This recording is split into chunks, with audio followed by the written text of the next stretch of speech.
Sir hernia అంటూ ఉంటారు. అది ఆడవారిలో మరి ముఖ్యంగా చూస్తూ ఉంటాం మనం. సో అసలు ఈ హెర్నియా అంటే ఏంటిది సార్? ఈ ఆడవాళ్ళలో వచ్చే హెర్నియాలు ఏవైతే ఉంటాయో అంటే యూజువల్‌గా హెర్నియా అంటే ఏంటి అంటే మనకు ఈ అంబ్లికస్ అంటే ఈ చుట్టుపక్కల అంటే కడుపు భాగంలో మనకు కొంచెం వీక్ పాయింట్స్ ఉంటాయి. కొన్ని వీక్ పాయింట్స్ ఉంటాయి. అందులో ఫస్ట్‌ది బొడ్డు. బొడ్డు దగ్గర మనకు పుట్టుకతోటే కొంచెం వీక్ పాయింట్ ఉంటుంది. సో కొన్నిసార్లు ఏమవుతుందంటే బొడ్డు దగ్గర వీక్ పాయింట్ ఉండే వరకు ఈ కడుపులో ఉన్న పేగులన్నీ ఒక ప్రెషర్ కుక్కర్‌లో పెట్టినట్టుగా ఉంటాయి. ఎక్కడైనా సందు దొరికితే బయటికి వద్దామా అని చూస్తుంటాయి. సో దానికి అంబ్లికస్ దగ్గర సందు దొరికే వరకు ఆ పేగులు బయటికి రానికి ట్రై చేస్తుంటాయి. సో అట్లా బయటికి రావడాన్ని హెర్నియా అంటుంటాం. ఇప్పుడు ఈ పేషెంట్ చూసుకుంటే కనుక ఈ బొడ్డు దగ్గర చిన్నగా స్వెల్లింగ్ వచ్చేసింది. ఈ స్వెల్లింగ్ వచ్చేసిన వల్ల ఏమవుతుంది, అక్కడ చిన్న డిఫెక్ట్ అయ్యే వరకు లోపల ఉన్న పేగులన్నీ బయటికి రానికి ప్రయత్నం చేస్తుంటాయి. ఇట్లా రావడాన్ని మనం హెర్నియా అంటాం. ఆడవాళ్ళలో చూసుకుంటే ముఖ్యంగా వచ్చేది అంబ్లికల్ హెర్నియాస్. ఈ అంబ్లికల్ హెర్నియాస్ మేబీ ఒబేసిటీ వలన కావచ్చు, వెయిట్ లిఫ్టింగ్ చేయడం వల్ల, ఎక్కువ హెవీ వెయిట్స్ లిఫ్టింగ్ చేయడం వల్ల కావచ్చు, కాన్స్టిపేషన్ మలబద్ధకం వల్ల కావచ్చు, అండ్ విపరీతమైన కాఫ్, ఎక్కువ రోజులు కాఫ్ ఉండడం, ఇట్లా ఈ 4-5 కండిషన్లో వస్తుంటాయి ఆడవాళ్ళలో చూసుకుంటే. And 5th one main important pregnancy. Pregnancy టైంలో ఏమవుతుందంటే కడుపు పెరిగే కొద్దికల్లా కడుపులో ఉండే మజిల్స్ ఏవైతే ఉంటాయో అవి కొంచెం వీక్ అవుతుంటాయి. వీక్ అయిన తర్వాత ఆ వీక్నెస్ అలాగే ఉన్నప్పుడు ఒకసారి అక్కడ డిఫెక్ట్ తోటి బయటికి రావడానికి ప్రయత్నం చేస్తుంటాయి. కాబట్టి ఈ హెర్నియాలు అనేవి చూస్తే ఆడవాళ్ళు ఎక్కువ వచ్చేది ఫెమరల్ హెర్నియా అని, అంబ్లికల్ హెర్నియా అని. ఇంగ్వెనల్ హెర్నియాస్ వెరీ రేర్గా వస్తుంటాయి. But umbilical and ventral hernias అనేవి మోస్ట్ కామన్. అంబ్లికల్ హెర్నియా అంటేనేమో ఇక్కడ వస్తుంది, వెంట్రల్ హెర్నియా అంటే ఈ ఏరియాలో వస్తుంటాయి, ఫెమరల్ హెర్నియా అంటే ఈ ఏరియాలో వస్తుంటుంది, ఇంగ్వెనల్ హెర్నియాస్ అంటే ఈ ఏరియాలో వస్తుంటాయి. అట్లా ఒక 4-5 హెర్నియాలు అనేవి ఇందులో కామన్. అందులో అమ్మాయిల్లో ఎక్కువ అంబ్లికల్ హెర్నియా కామన్. ఇక్కడ చూసుకుంటే కనుక మీరు ఇది మజిల్, ఓకేనా? ఈ మజిల్ చూసారా దూరం వెళ్ళిపోయింది, ఓకే? దూరం వెళ్ళిపోయే వరకు అంత డిఫెక్ట్ ఉంది. ఇక్కడ ఉన్న ఈ గ్యాప్ లో ఈ పేగులు అనేవి కవర్ చేస్తాయి అంటే ఇవి బయటకు వచ్చేస్తున్నాయి. ఇవన్నీ పేగులు. ఈ పేగులు ఏం చేసినాయి, మజిల్స్ వీక్ అయిపోయే వరకు బయటికి రానికి ప్రయత్నం చేస్తాయి. ఓకే, ఈ మజిల్స్ ఏమైనా దీన్ని పుష్ చేస్తూ ఉంటాయా సార్? ఎస్, ఇదంతా ఏం చేస్తుంటే స్కిన్ పుష్ చేసేసి మొత్తం బయటికి వస్తూ ఉంటాయి.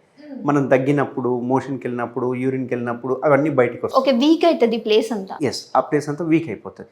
మనం పడుకుంటే లోపలికి వెళ్ళిపోతాయి, మనం లేవగానే బయటకు వచ్చేస్తాం. దాని సిమ్టమ్స్ ఎట్లా ఉంటాయి అంటే కొంచెం ఏదో లాగినట్టుగా అనిపించడము, పేగులంతా కదులుతున్నట్టు, బొడ్డు చుట్టూ ఇదంతా బొడ్డు చుట్టూ అంతా ఏదో డ్రాగింగ్ టైపు లాగినట్టు అనిపించడము, దగ్గితే బయటికి రావడము, ఆ ఏరియాలో బొక్క ఉన్నట్టు ఫీల్ అవ్వడము, చేయి పెట్టుకొని చూస్తే ఒక రింగ్ మాదిరిగా బొక్క ఉన్నట్టు అనిపించడము, హోల్ లాగా అనిపించడము, అండ్ ఇంకా పెద్దగా అయితే కనుక అవి బయటికి వచ్చేయడం వలన కొంచెం కాన్స్టిపేషన్గా ఉండడము, చెయ్యి పెడితే కొందరికి ఈ ఏరియాలో పెద్ద హెర్నియాలు అయితే కనుక పేగులు కదిలేది కూడా మనకు తెలుస్తుంటుంది. అట్లాంటివి అన్నీ హెర్నియాలు అంటుంటాం, అంబ్లికల్ హెర్నియాలు. వీటికి చాలామంది ఏం చేస్తారంటే ఓపెన్ సర్జరీ అనేది మీరు వింటారు. ఓపెన్ సర్జరీలో మనం ఏం చేస్తామంటే ఇప్పుడు ఇది హెర్నియా అనుకోండి, ఈ రకంగా పెద్ద ఇన్సిషన్ ఇవ్వాలి. పెద్ద ఇన్సిషన్ ఇచ్చేసి ఇక్కడ వరకు మొత్తం కట్ చేసేసి ఆ హెర్నియాకు మెష్ చేస్తుంటాం. అది ఓపెన్ సర్జరీ. ఓపెన్ సర్జరీలో ఏంది, మెష్ అనేది జస్ట్ స్కిన్ కిందనే ఉంటుంది. బట్ మనం చేసే సర్జరీ ఏదైతే ఉందో లాప్రోస్కోపిక్ మెథడ్. ఈ లాప్రోస్కోపిక్ మెథడ్లో ఏం చేస్తామంటే మనం ఈడొక ఇన్సిషన్, ఈడొకటి చిన్న పోర్ట్స్ వేస్తాం. 5 mm 10 mm పోర్ట్స్ వేసేసి ఈ పేగు ఏదైతే బయటికి వచ్చిందో దాన్ని లోపలికి లాగేస్తాం. అంటే ఇప్పుడు చూడండి, ఈడ మజిల్ ఉంది, ఇది పేగు ఉంది. సో పేగు మొత్తాన్ని బయటికి లాగేసేస్తాం, అంటే ఇన్సైడ్ లాగుతాం.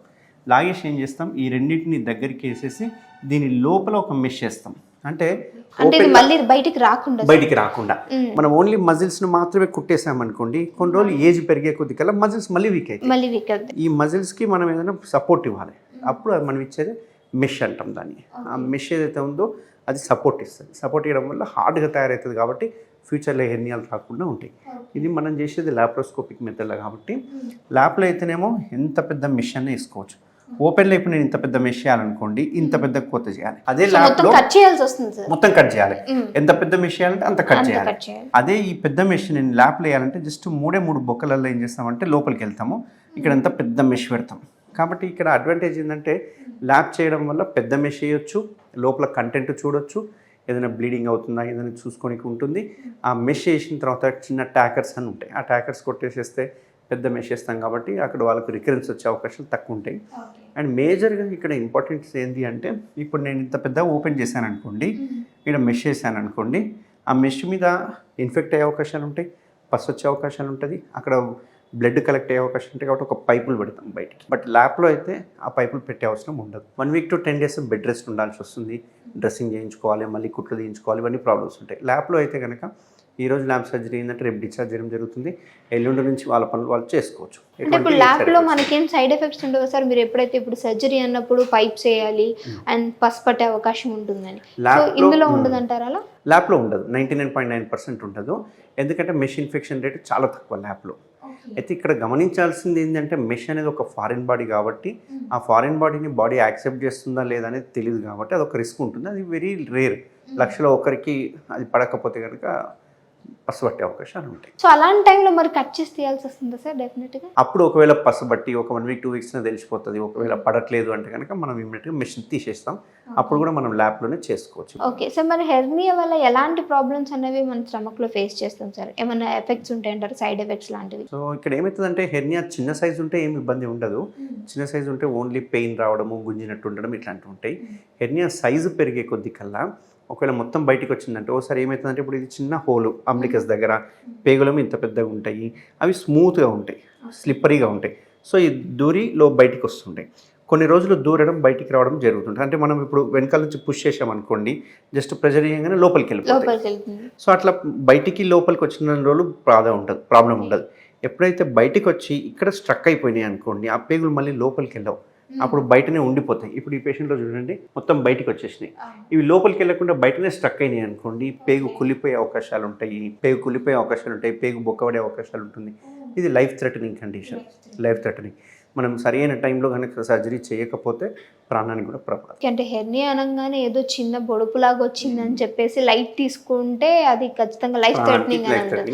సో అంటే దీనివల్ల సార్ మజిల్స్ ఏమైనా వీక్ అయ్యే అవకాశం ఉందంటారా? ఇప్పుడు ఇక్కడ మెష్ చేయడం వల్ల ఏమవుతుందంటే మజిల్కి ఎక్స్ట్రా స్ట్రెంథనింగ్ ఇస్తున్నట్టు ఉంటుంది. సో ఆ స్ట్రెంథనింగ్ వల్ల మజిల్స్ స్ట్రాంగ్ అవుతాయి. మజిల్స్ స్ట్రాంగ్ కావడం వల్ల ఫ్యూచర్లో ఏజ్ పెరిగే కొద్దికల్లా కూడా హెర్నియాలు వచ్చే అవకాశాలు తక్కువ ఉంటాయి. సో మరి జాగ్రత్తలు తీసుకోవాలంటే ఎలా అంటారు సార్? అంటే ప్రతి ఒక్కదానికి మనం జాగ్రత్తలను చెప్తూ ఉంటాం, సో దీనికి ఏ విధంగా జాగ్రత్తలు తీసుకోవాలి అంటారు? హెర్నియాలు వచ్చిన తర్వాత తీసుకునే జాగ్రత్తల కంటే హెర్నియా రాకుండా ఉండాలంటే ఏం చేయాలి, అది ఇంపార్టెంట్.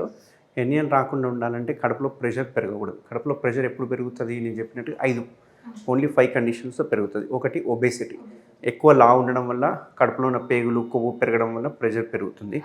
రెండవది కాన్స్టిపేషన్, మలబద్ధకం, బాగా ముక్కిపోవడం వల్ల కడుపులో ప్రెషర్ పెరుగుతుంది కాబట్టి ఆ ప్రెషర్ వలన పేగులు బయటకు రానికి ప్రయత్నం చేస్తుంటాయి.